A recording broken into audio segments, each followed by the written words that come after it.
আফরান নিশোর upcoming cinema দাগির নেই কোনো update, নেই কোনো আলোচনা, নেই কোনো প্রমোশন। এটার কারণে ফিল্মের কি কোনো দিক থেকে ক্ষতি হচ্ছে? দেখেন, এই ধরনের কোশ্চেন তৈরি হওয়াটা খুবই স্বাভাবিক, কারণ দাগি সিনেমাটার অ্যানাউন্সমেন্ট হয় অনেক আগেই। আমি যদি ভুল না করি সিনেমার শুটিংও আই থিঙ্ক শেষ, এখন সম্ভবত পোস্ট প্রোডাকশনের কাজ চলছে, বাট সিনেমা রিলেটেড নেই কোনো আপডেট, নেই কোনো ফার্স্ট লুক, নেই কোনো প্রমোশন। যেখানে সিয়াম আহমেদের জঙ্গলি অনেকটাই এগিয়ে প্রমোশনের দিক থেকে, বরবাদের এখন পর্যন্ত আমরা জাস্ট একটা ফার্স্ট লুক পেয়েছি, বাট এই তিনটা সিনেমার ভিতর এখনো অব্দি পিছিয়ে রয়েছে দাগি। এখন এইটা কি হতাশাজনক? আমি এটা নিয়ে একটা কথাই বলবো যে আমি পুরো বিশ্বাস করি এই টিমটার উপর। দেখেন, প্রথমত বিশ্বাস রয়েছে এই প্রোডাকশন হাউসের উপর, দ্বিতীয়ত আফরান নিশো। ডিরেক্টরের উপর আমার খুব একটা বিশ্বাস নেই, বাট আফরান নিশোর উপর আমার বিশ্বাসটা এজন্য যে এই মানুষটা যেটাই করবে সেটা ভেবে চিন্তেই, এমন নয় যে সে একটা স্ক্রিপ্ট হাতে পেলো, দেখলো, ঠিক আছে করে ফেলি। আমার কাছে এটা মনে হয় না, তাকে দেখলে মনে হয় না। যদি সেটাই হতো তাহলে সে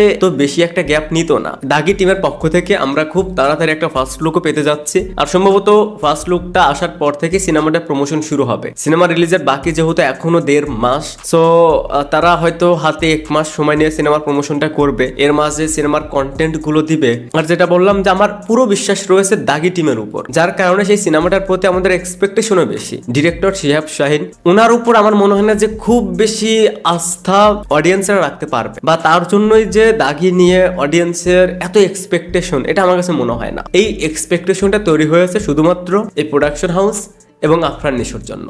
এখন হয়তো অনেকেই বলতে পারেন যে ভাই ডিরেক্টরই তো আসল, ডিরেক্টর না হলে তো সিনেমাটা ভালো হবে না, তার জন্যই তো এক্সপেকটেশনটা বেশি থাকা উচিত। শিহাব শাহিন ওটিটিতে কিছু কাজ করেছে, সেগুলো বেশ প্রশংসিত, সেই কাজগুলো বেশ ভালো, বাট ওটিটি এবং সিনেমা দুইটার ভিতর অনেক বড় একটা গ্যাপ। আপনি যখন সিনেমা বানাবেন সেটা সিনেমার ফ্লেভারে বানাতে হবে। ওটিটির কন্টেন্টের মতন বানিয়ে যদি সেটা সিনেমা বলে চালিয়ে দেন, বা নাটক বানিয়ে যদি আপনি সিনেমা বলে চালিয়ে দেন, রিসেন্ট টাইমে কিন্তু এরকম অনেক হয়েছে। যেমন প্রিয় মালতী নামে একটা সিনেমা, যেমন 840 নামে একটা সিনেমা, মোস্তফা সরোয়ার ফারুকী, এগুলো totally OTT content, but release কিন্তু করেছে সিনেমা হলে। সো ওটিটি এবং সিনেমা দুইটার ভিতর অনেক বড় পার্থক্য। বাট যেটা বললাম যে এখানে ভরসার জায়গাটা হচ্ছে আফরান নিশো। সে এত বড় একটা গ্যাপ নিয়েছে, এত বড় একটা সময় নিয়েছে সুরঙ্গের পরে। আমার মনে হয় না যে কোনো অ্যাক্টর এত এত এত গ্যাপ নেয়, তারা কিন্তু ব্যাক টু ব্যাক কাজ করে। বাট আফরান নিশোর ক্ষেত্রে এটা অনেকটাই ডিফারেন্ট। সে সময় নিয়েছে, গল্প দেখেছে, সিনেমাটা কেমন হবে, মেকিং কেমন হবে, সবকিছু পজিটিভ দেখেই কিন্তু সে